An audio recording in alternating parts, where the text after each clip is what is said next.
Thanks for tuning into this video. I got a special fan request for you guys here today. We're going to talk about the Oklahoma City Thunder. Before we get going with this video, please do like and share and subscribe to the channel if you're new here. And don't forget to turn on the bell notifications icon to never miss an upload from the SMT Media Network channel. All right, so the Oklahoma City Thunder, that was the request. A 23-5 record, 9-1 in their last 10 games, 16-5 in the conference in the West, 11-3 away from home.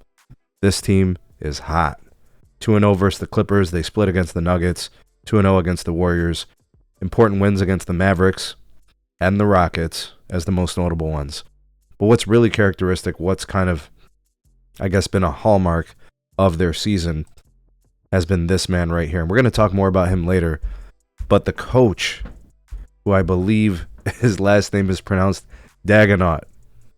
This guy is pushing all the right buttons. Let me tell you all the special things he's doing and what they're doing at OKC. But first, we have to talk about the elephant in the room. And that was the loss to Chet Holmgren, who was injured with some sort of a unique hip injury on November 10th. That hip injury has sidelined him for the better part of the last month and a half. When they get him back, how many games he gets to play the rest of the year, we'll wait and see.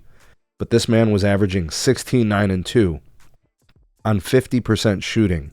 38% from three in the 10 games that he did start and finish.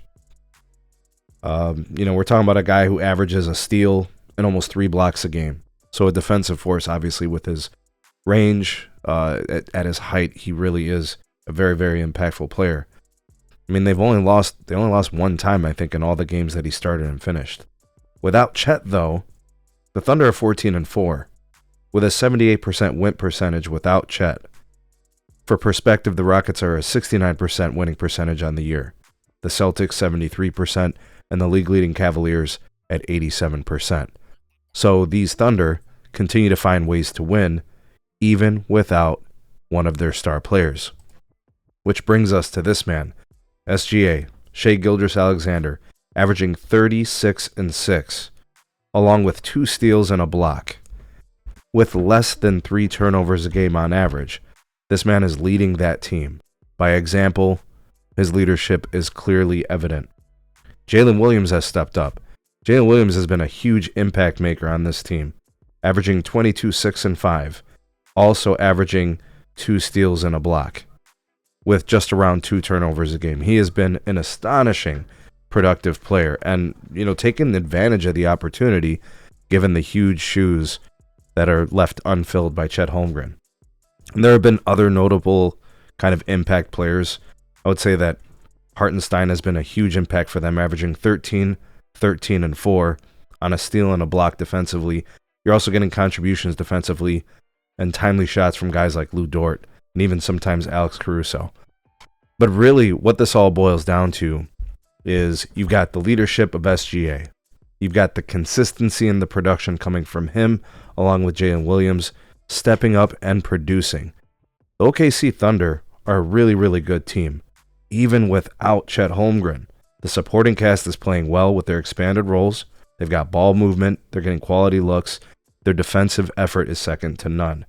Mike Daganot, the coach, providing principles, philosophy, a culture with this team. He's putting guys in the right spots. He's given them the right roles and responsibilities.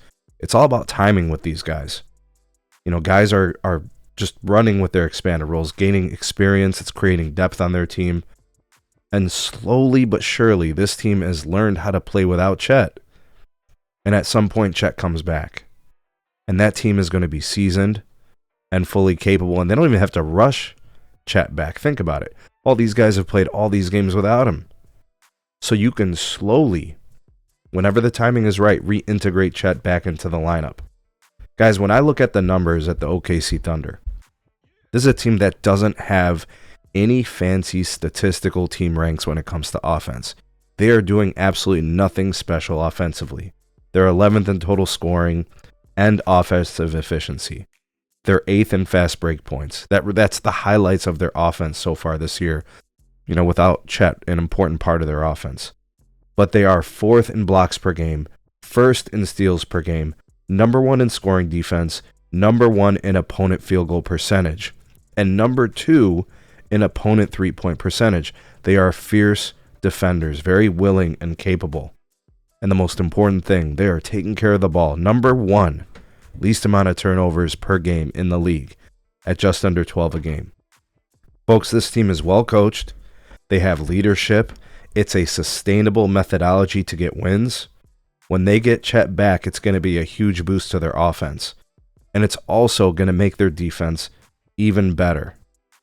I think when I look at the coach and what he's done, this team has a sustainable path to go really, really far in the playoffs. So it's not too late. Get on the team. Join the team. See you guys in the Western Conference Finals. You'll see the Thunder there.